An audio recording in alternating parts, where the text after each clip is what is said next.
ব্রাহ্মণবাড়িয়ার আশুগঞ্জের মেঘনা নদী থেকে প্রকাশ্যেই অবৈধভাবে বালু তুলছে অর্ধশতাধিক ড্রেজার। প্রশাসনের নাকের ডগায় বসে রাত দিন সমানতালে চলছে বালু উত্তোলন। অপরিকল্পিতভাবে বালু উত্তোলনের ফলে আশেপাশের এলাকায় দেখা দিয়েছে নদী ভাঙন। হুমকির মুখে আশুগঞ্জ বিদ্যুৎ কেন্দ্র, ৩৩২ কেবি জাতীয় গ্রিড লাইন, ২টি রেল সেতু, সৈয়দ নজরুল ইসলাম সেতু সহ একাধিক রাষ্ট্রীয় গুরুত্বপূর্ণ স্থাপনা। তারা বালু কেটে একবারে চর সোনারামপুর সহ টাওয়ারের গুড়া সহ একবারে নাশ বিন্যাস করে দিচ্ছেন। বালু খেকুদের বিরুদ্ধে বিভিন্ন সময় আন্দোলন করেও কোনো সমাধান পাননি স্থানীয়রা। তাদের দাবি, প্রশাসনকে ম্যানেজ করেই এই অপকর্ম করছে তারা।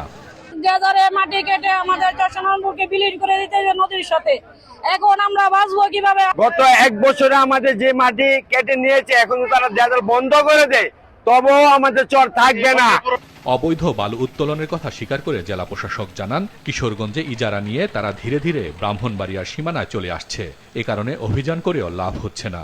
দুই জেলা প্রশাসনের মধ্যে সমন্বয় করে ব্যবস্থা নেওয়ার কথা জানান তিনি। ব্রাহ্মণবাড়িয়া জেলা প্রশাসন এবং কিশোরগঞ্জের জেলা প্রশাসন যৌথভাবে আমরা এটা মোবাইল কোড করব শীঘ্রই। এই ব্যাপারে আমি এডিসি রেভিনিউকেও নির্দেশনা দিয়েছি। কিশোরগঞ্জের এডিসি রেভিনিউ বিস্তারিত জেনে আমরা দুই পক্ষ থেকে মোবাইল কোড করে বন্ধ করার ব্যবস্থা করব। ভৈরবের লাইসেন্স দিয়ে বালু কেটে আর কিছু রাখে নাই।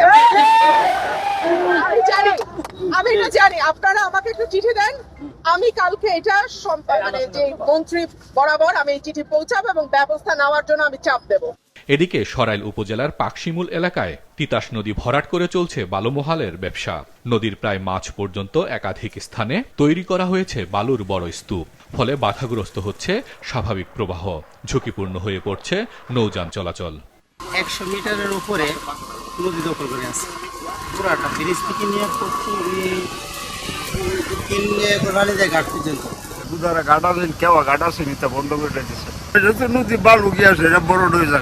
আমাদের দাবি সরকারের কাছে উচ্চতম নদীর পথে দাও।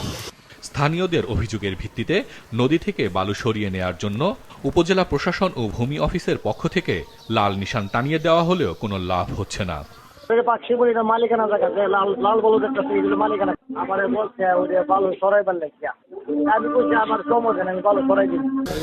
ব্যবসা করতেছে, এই জন্য তারা আমরা প্রাথমিক সতর্ক করার পরে সে সরাই দেয়নি। তারপর আমরা লাল পতাকা দিয়ে আমরা আমাদের সরকারের আয়ত্তে নিয়ে আসতে আছি। আমরা মাপযোগ করার পরে প্রকৃত কর্তৃপক্ষের নির্দেশ করে প্রয়োজনীয় ব্যবস্থা গ্রহণ করে। আশেপাশের এলাকার বাসিন্দারাও দখল করছে তিতাস নদীর পাড়। বাদরাঙ্গা নিউজ ডেস্ক।